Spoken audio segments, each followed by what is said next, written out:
Hey everybody, I have some exciting news to share with you. Here at Rock Harbor, we are going to be hosting a prophecy conference on October 4th. It's a Saturday, and it's going to be right here in Bakersfield at Rock Harbor Church. And we're going to have a prophecy conference about the apostasy of the church.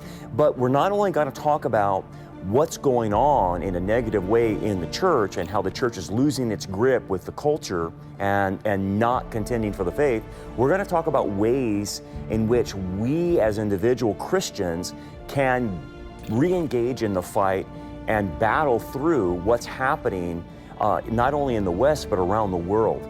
And so we're going to have a great cast of speakers and some top-notch guys that I have lined up, and they're going to have a one-day shot of not only exposing what's going on, but equipping us in, okay, what can I do to be salt and light? How can I go about confronting this that I see in my churches, that I see in my community, that the church is not doing and the pastors are not doing? We are having a leadership deficit. And so we hope from this conference to encourage many people at the grassroots level to take ownership and say, hey, look, will you be able to take out the truth and contend for the faith, be salt and light, because the churches are not doing it anymore. The pastors are not doing it anymore. So it comes down to our responsibility. And so that's what we're geared up for. And it's going to be great. You're going to be blessed, and you're going to walk away fully equipped to be able to handle this culture. And so hopefully mark down your calendars that hopefully you can attend in person, but if not, we'll have a live stream for your event, for anyone that can't make it. And it will, either way, it'll be a blessing for you.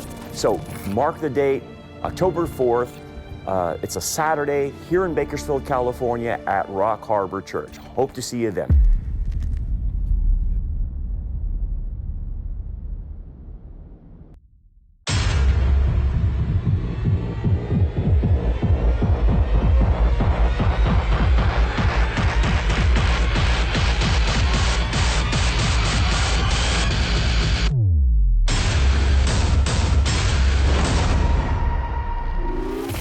Hey everybody, today I want to talk about something that affects nearly every believer at some point in their life, and that is Christian dating. And how to do it, what to look for, how do I find the right mate, that God wants me to have. And so, we're going to talk about that today and give you some principles to work with so that you can apply them. It doesn't matter if you're, in your 20s or you're a teenager or this is later in life. These principles still apply, right? And our culture obviously is going to downplay marriage, downplays commitment. A lot of people are living together. They promote casual relationships. You have the whole hookup culture, right? Or people that just say, follow your heart, which is not what you want to do. You do not want to follow your heart because the heart is desperately wicked and deceitful. And who can know it, Scripture says. So you definitely don't want to follow your heart. You want to follow biblical principles in finding a mate. But as believers, we got to follow Christ first, okay? And there's an old euphemism in dating that you run as fast to the cross, as fast as you can to Christ, and you look to your left and you look to your right and you see who's running with you that fast, and that's the person you want to marry. And of course, that's said tongue in cheek, but it means that you don't want to be dragging somebody spiritually. You want someone that's just as on fire for the Lord as you are, or maybe even more on fire for the Lord. You don't want this guy or a gal that's pretending to be interested in the Lord just to impress you. You definitely don't want that, because once you get the ring on the finger, their spirituality kind of goes out the door, and it was all a front. It was all for show. But the first principle we need to work with and understand is 2 Corinthians 6:14. Do not be unequally yoked together with unbelievers. And he goes on and says, for what fellowship has righteousness with lawlessness, and what communion has light with darkness. Okay, so everybody kind of knows that, especially in Christian circles. And they say, well, one of the qualifications is I've got to be married to a believer and not an unbeliever. That's true, and that's first and foremost, okay? You do not want to do missionary dating and hope to convert somebody like a lot of people do, and they have wish hopes that people will change and They will be different, but they're not. They actually get worse. So obviously, the first qualification, they have to be a believer, but that's not all what equally yoked means, okay? And that's the mistake a lot of Christians make is, well, they're a Christian, so I'm good to marry this person. I'm good to date this person. And no, equally yoked goes much, much deeper. Let's talk about the biblical picture of a yoke, okay? A yoke is kind of a wooden beam that joined two animals together so they could pull in the same direction is the idea. So if one of the animal was weaker or shorter or a different type of animal, it would pull in the opposite direction. And so then the yoke would be painful and the work would eventually be collapsed because they would pull in different directions. That's the idea, right? So the same is true in relationships. If you're yoked to somebody who doesn't share your values, your faith, your convictions, and instead of working together, pulling the yoke in the same direction, you're pulled apart, then obviously, that's not someone you want to be a part of. Amos 3:3 says, can two walk together unless they are agreed, right? That's an important principle. You got to be in agreement. And this agreement is more than surface level. It means that you're truly united in purpose and direction in a lot of ways, in parenting and marriage and relationships and finances and everything else that's encompassed in marriage, right? So it's more than just marrying a Christian. So one of the things you see is there's 4 big levels that being equally yoked refers to. The first one is the spiritual. You have to be yoked spiritually to the right person. I'll talk about that. Mentally to the right person. That's 2.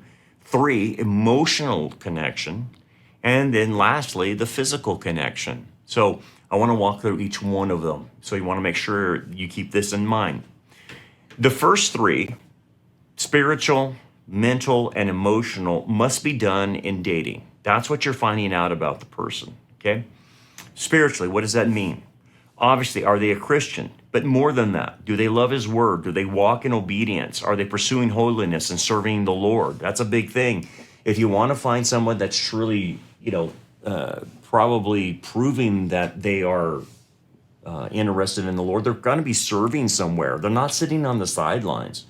So, I've told people that are looking for a mate, why don't you start serving the Lord somewhere? And then what'll happen is you'll run into someone else your age that's serving as well. And, you don't want to be pulling somebody that's kicking and screaming, not wanting to serve. You want to look for someone that's serving Christ. That's a good sign of maturity. It's not all the signs, but are they holy? Are they serving the Lord? Those are the things I'm looking for, right? If a person who just claims the title Christian, but, look, there's really nothing they're doing, probably not a safe match. And spiritually speaking, you got to make sure you're on the same page theologically, right? What does this person believe about soteriology, about salvation? What do they believe about ecclesiology, about the church? What do they believe about Israel? What do they believe about eschatology or the end times? What is their views? Because those are important factors. You want to make sure you don't have to be identical, but you got to be at least on the same page. If you're a free grace person, like myself, as far as soteriology, and you want to marry a hardcore 5-point hyper Calvinist, it's not going to work, right? If you're a dispensational pre-trib, premillennial type of individual, do you think marrying a preterist, you're not going to have arguments? You get what I'm saying? Yeah, we're all Christians. I get that. But this is the person you're going to be living with. And if you're not on the same page theologically on a lot of this stuff, there's going to be a lot of argumentation. And again, I just, look, if you're looking for a mate, I don't want someone in my house that I have to argue with all the time. And it becomes contentious. So finding someone spiritually on the same page, it's a big deal. That's what you're looking for.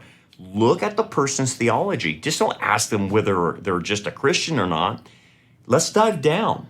What do they believe about Israel? What if they're What if they have replacement theology? I would never marry someone that has replacement theology. And again, I'm not saying I won't be friends with somebody that has replacement theology, because we can agree to disagree on theology. But I'm not going to marry somebody that has replacement theology. I don't want that fight, right? I don't want that person in my life as far as a mate is concerned. Can I have that person as a friend? Of course, but I'm not talking about friendship. I'm talking about marriage. And who I marry, I want them to be close as possible to my views as you can. Because here's what happens. I see people get married as a counselor and as a pastor. They get married, and that person is not where they're at theologically. Either they're so immature, and this person's, very mature, and it's a mismatch there, or this one person has this theology, and they have this theology, and it's a fight that just constantly happens. And so, yeah, whether it's immaturity or wrong, mismatched theology, it's not good. Those things you need to pay attention to, right? That's the idea of being connected spiritually, right? But then let's go to the next one. I have to be equally yoked mentally, okay? Well, what does that mean? Well, first of all, in my IQ ability. IQ matters, guys. You have to connect intellectually, mentally. And, if you have a person that is going to be low IQ, they're hovering around an 83, which the Army would barely take, if they're hovering around an IQ of 83, and then the person's IQ is 145, intellectually, that's a mismatch. They're going to have a hard time communicating. The other person's mental capacity is not going to be there in regards to the other person. As far as problem solving, frustrations, and division can grow when the couple is not in the general area intellectually as far as their IQ are concerned. Again, they don't have to match IQs, 145 and 145, but you got to be in the vicinity. You can't be an 83 married to a 145 intellectually. It's just not going to work. And so that will be a very frustrating relationship, right? Mentally, you got to be able to be on the same page as far as your thinking, your planning, your reasoning together, your logic, right? You got to think in the same direction. Do we have, the same convictions about things, about parenting, about marriage, about relationships, about in-laws, right? That's a big deal, right? You have to be intellectually on the same page. What are my views intellectually and spiritually about in-laws? What are my views about money? What are my views about sex? Those are the three biggies that you're going to fight over. In-laws, money, and sex. And if you're not on the same page, it's going to cause problems, right? The next one is connection emotionally. Connection emotionally. And a lot of people don't factor this in, but we're emotional creatures that God has created, right?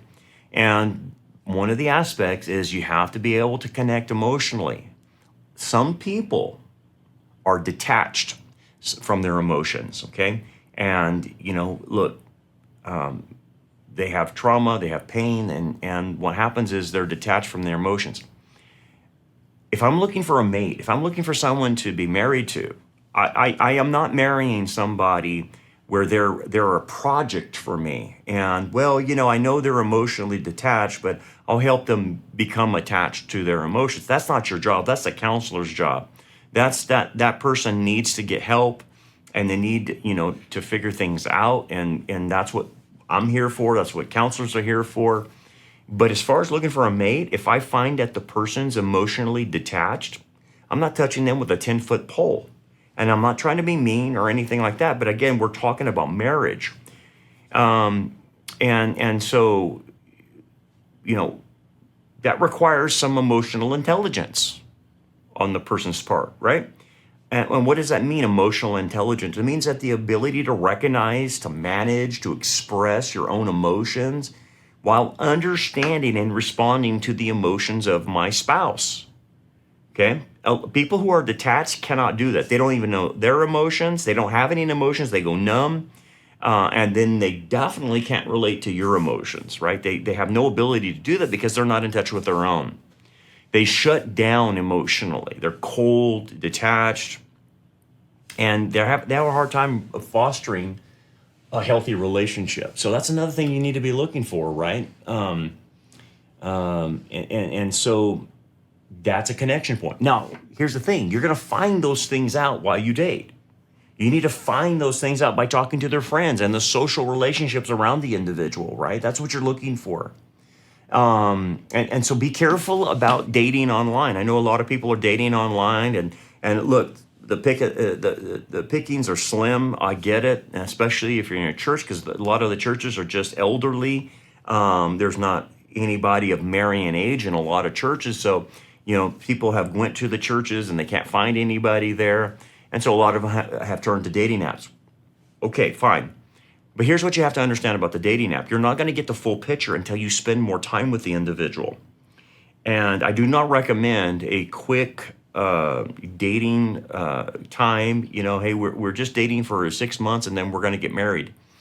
Especially coming from someone from online. You need to spend some time with them. A couple years, 2-3 years at least, to figure them out before you jump into a marriage. Because look, you don't know their background.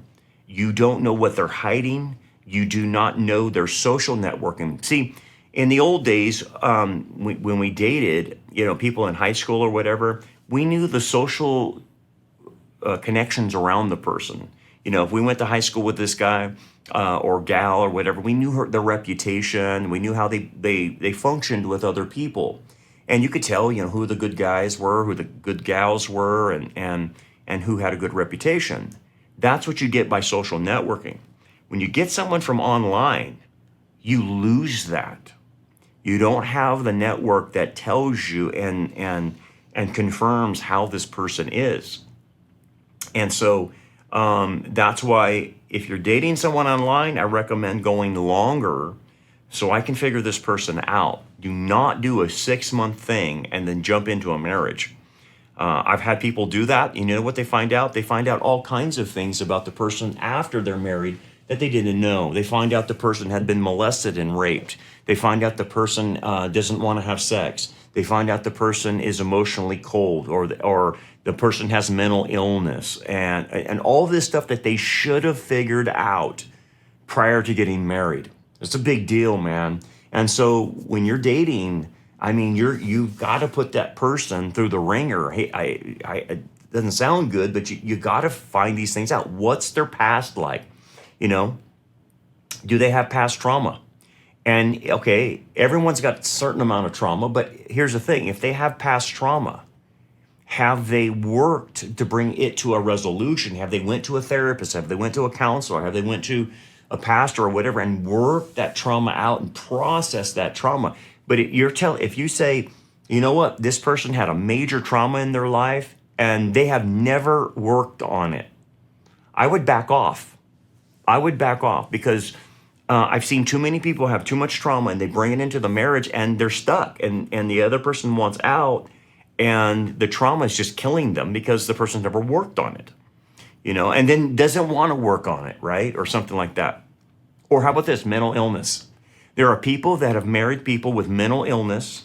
Either they ignored it. I have a hard time believing that they didn't see it. When they say, well, I didn't see it. Well, it's hard not to pick up on mental illness, like narcissism, like OCD, like all these proclivities you should have picked up with the person, because they would have been exhibiting this depression or whatever the issue is.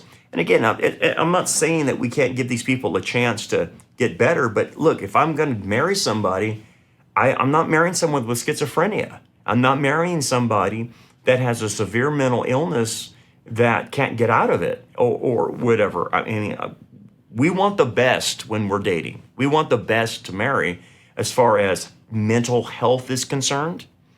We do marry for better or for worse, but I have a choice before I make that decision. After I make that decision, yeah, for better or for worse, that's how it applies, right? But if I'm coming into this, then I'm not accepting worse. I want the best. I don't want to settle. I want the best. And I do not want mental illness or anything. And that's how you should be too. You should want the best.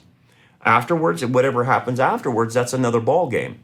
But again, we're talking about marriage. We're not talking about friendship. We're not talking about companionship. We're not talking about who we relate to or anything like that. I'm talking about who to marry. Okay? Which is the second biggest decision you could ever make. And here's the problem.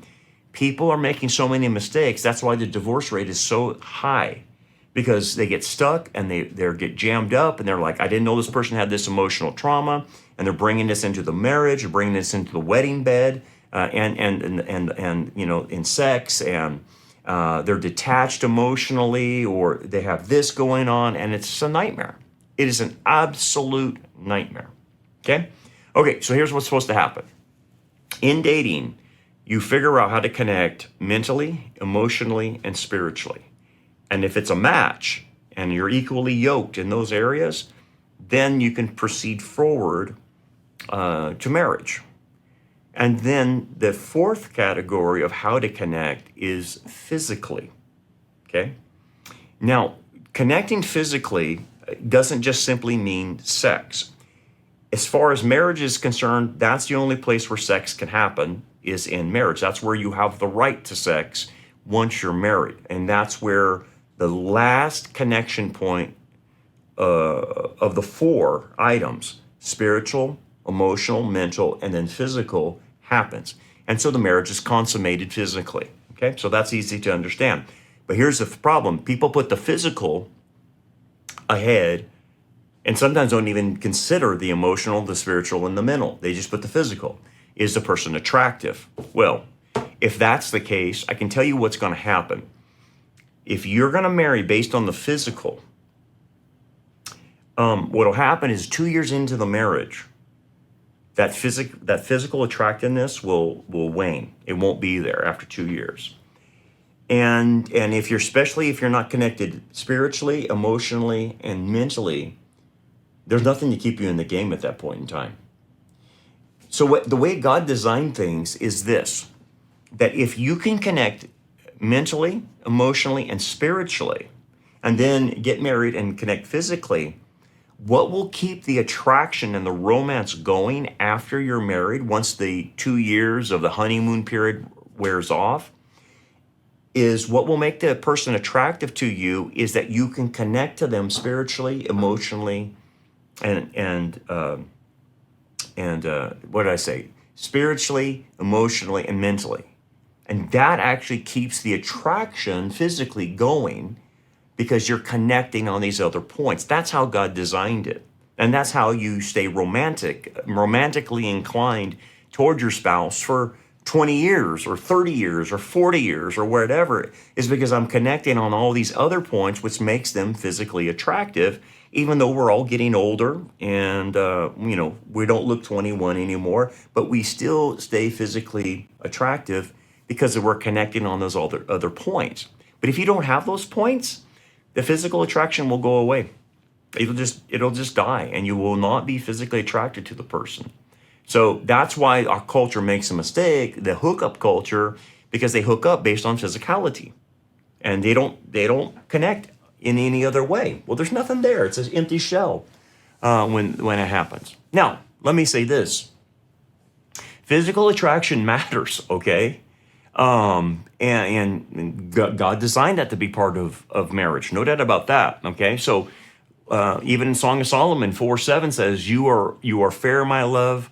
And there is no spot in you, right? He's saying you're wonderful. There's no blemish. And in the Song of Solomon, the groom is drawn to the bride's beauty. So physical attractiveness, although it's not everything, it is a component in the relationship, okay? And again, physical attraction doesn't override the character, doesn't override the spiritual, doesn't override the mental and emotional, but it does play a part, okay? And that's another thing, because I've talked to a lot of people that have gotten married, and they'll tell me they weren't physically attracted to their spouse. And I said, well, then why did you get married if you weren't physically attracted or attracted emotionally or spiritually? Well, they were safe. They were safe. So I married them, or they were part of security for me. And it's like, wow, okay, that's not a good reason to marry somebody for safety or security. That's the wrong thing. So we even see from the Bible that physical attractiveness is there. And it might be the first thing that attracts you to the person. And then you have to get to know them, no doubt about that. But don't discount physical beauty. That it's there to be attracted. And each of us are designed in a certain way to where we see other people as more attractive than others. We're designed that way, actually. There's just certain things that attract you to a certain person, and that's part of your makeup. Okay, don't ignore that. But again, we're not saying put that as a priority, but it's there. It's a certain factor, no doubt about that. Here's another thing about physical attractiveness. Once you're married, it is true we're going to get older. It is true we're going to put on a few more pounds. But we owe it to our spouses to stay as fit and attractive to our spouse that we can. It is not permissible to get married and then let yourself go. That causes a lot of problems in the marriage, and you do not have the ability to say, well, they got to love me the way I am. It's not about love. It's not about accepting you and approving of you. It's about you letting yourself go and taking on a narcissistic attitude rather than a self-sacrificing attitude for your spouse. You owe it to your spouse to look as good as you possibly can. It is wrong to have the mentality of, I don't care how I look, I don't care how I dress, you have to accept me for what I am. That's how the world thinks. That's why you see the world look the way they look. They dress down on every occasion. They're not properly dressed for any occasion they go to. They go to a funeral in shorts and flip-flops. That's how ridiculous they are. And they're never dressed properly. They never dress up to the occasion. And they're never modest. And they look not put together, men and women. Okay, they're unsanitary, they're unhygienic, and they look terrible, right? That's how the world's starting to dress. It's always a dress down. Well, that's pagan. That's a pagan mentality. So the Bible advocates modesty, okay? And modesty means to prevent seduction. I get that. But it also means dressing appropriately for the occasion that you're in, to comb your hair, to brush your teeth, to do simple hygiene things for you. But here's the thing, people just start letting themselves go. People will roll into church like they just roll into bed on Sunday morning. It's like, dude, what happened to you, man? Do you not care how your spouse sees you? And that starts happening. And so people let themselves go. And look, every year you're going to gain weight the older you get. You know, by the time you're my age, you put on an extra 20, 25 pounds. And again, that's just not a part of life and getting older. It is not fair for you to put an extra 200 pounds. It is not fair to your spouse to put on an extra 150 pounds. That's not good and it's not healthy. It's not about fat shaming or anything like this. It's about health. Because when you start adding that much weight to you, you become a health hazard, and your spouse has the potential of losing you early on to a premature death because you're not staying healthy. And so we all have to watch how we eat. We can't get into gluttony, obviously, but we have to watch our health. We have to monitor our health. And that's what we owe our spouse. We owe our spouse health, right? So that's part of the physicality. And we owe them, we need to go to the doctor, right? You can't have this thing where I don't go to the doctor because if I go to the doctor, they're going to find something out on me. We're not supposed to work on that mentality. We try to prevent things. We try to extend our life. But why? For our spouse, for our kids, for our grandkids. That's why we do it. You cannot have this narcissistic attitude and that you just live for yourself. You don't live for yourself. We live for others. It's important how others see us and how they interact with us. And that's the mentality you have to think about as far as the physical. It's attractiveness to our own spouse, but it's health. Okay? It's a health issue as well. Now, let's move on now. Those are the 4 ways you connect. And they have to be in that order, right? And physical is last. Here's the danger of being unequally yoked. When you ignore this principle, you set yourself up for heartache and pain, okay? If you are not spiritually matched, one will pull towards Christ, the other will pull towards the world. That's how it works, right? And whoever's large and in charge in that situation, that's who wins. If you're mentally divided, you're going to disagree on how to think about life's decisions, and you're going to have a hard time fighting about being on the same page. If you're emotionally disconnected, you're going to feel lonely in the relationship, and that sets you up for a possible adulterous affair if you feel lonely in the relationship because you're emotionally disconnected to your spouse. And if there's no physical attraction, you may eventually seek an outside relationship, right? And so all these things, why God wants us to connect on these 4 levels is to put boundaries in our lives, not just to limit us, but to protect us, right? That's what it's about. Okay, so what do we do to build the right foundation for dating? Well, here's what biblical dating looks like. You seek Christ first, okay? That's the idea. Seek first the kingdom of God and his righteousness, and all these things will be added to you, like marriage or spouse. You want to go on the search, obviously, and you put Christ first. You put his principles first in finding a mate. Okay, that's what you have this criteria that you use that puts Christ first. And look, if that person doesn't check off all the boxes, move on, because part of your criteria is to put Christ first in that relationship. And so that criteria is very important, right? The second thing is to guard your heart. Proverbs 4:23, keep your heart with all diligence, for out of it spring the issues of life. What do you mean guard your heart? Be careful that when you're dating, you give too much of your emotions over to the individual and you connect emotionally first. Now, yes, we want to connect emotion. We're trying to see if this person is a connector emotionally, but you don't want to just give yourself on the first date emotionally and say, I think this person is the greatest thing since sliced bread. I got to marry them right now. You've given over your 2 emotions. You're to guard your heart, protect it. Watch out, because you don't want to get too emotionally involved, because if you get too emotionally involved, you'll lose your ability to think, and you'll lose perspective, and the red flags you won't see if you don't guard your heart. Yes, we're looking for a connector emotionally, but I don't want to fully give all my emotions 100% over the first year I'm dating. I just don't. I'm going to hold back. I'm going to protect myself. And then you got to set boundaries, right? You got to set boundaries.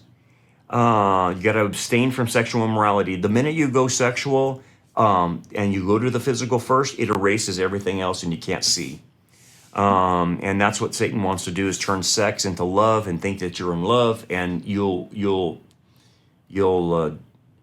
deceive yourself in doing that. And then the other thing you want to do is involve wise counsel. Okay, Proverbs 11:14 says, "Where there is no counsel, the people fail, but in the multitude of counselors there is safety." And so you always want to be talking to outside people, but here's the thing. It's not your friends. Your friends, maybe you have wise friends, but usually people's friends are not that wise. You gotta go to people you trust spiritually, who are mature spiritually, who can give you wise counsel, that can say, you know what? Here's what you're not seeing. I see this about this individual, and I see this about the individual.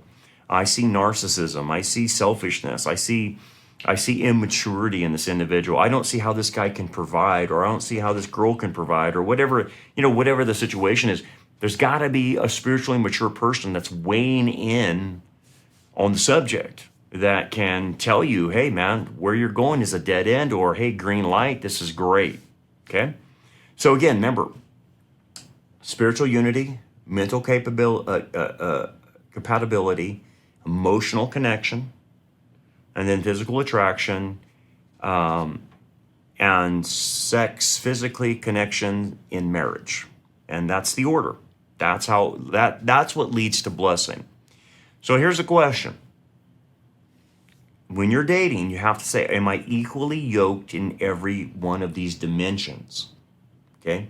Dating isn't about finding someone who just makes you happy in the moment. It's about discerning whether you can walk with this person for a lifetime. Okay? Pulling in the same direction under Christ's yoke. Jesus said in Matthew 11, 29 through 30, take my yoke upon you and learn from me, for I am gentle and lowly of heart, and you will find rest for your souls, for my yoke is easy and my burden is light. So if you're yoked to Christ, then you must also be yoked to someone who's pulling in that same direction of being yoked to Christ. Don't settle for someone who just claims the name Christian. Seek someone who's spiritually alive in Christ, that has a track record of service. They're mentally compatible with you. They're not detached emotionally. They're physically attractive as well. And then hopefully you can find the right person to marry, right? And then the other thing to do is do your premarital counseling. I always require of that of people I'm going to marry, that they go to premarital counseling, because some of those issues that we have to talk about, finances, in-laws, sex, they have to be brought up. Trauma has to be brought up. All that stuff has to be brought up and brought out on the table and dealt with. So it's a big deal, because why? Your number one decision is whether or not you accept Christ as your Lord and Savior. The second biggest decision is whether or not who you're going to marry, and whether you are going to marry or not. So that's your second biggest decision in life, because it's a lifelong decision. So it's a big deal. So I hope this helps you out. And again, this is just touching the surface, but again, go get wise counsel, get some perspective, and just don't jump in the deep end before you're ready, okay? All right, well, God bless you. We'll talk about this another time.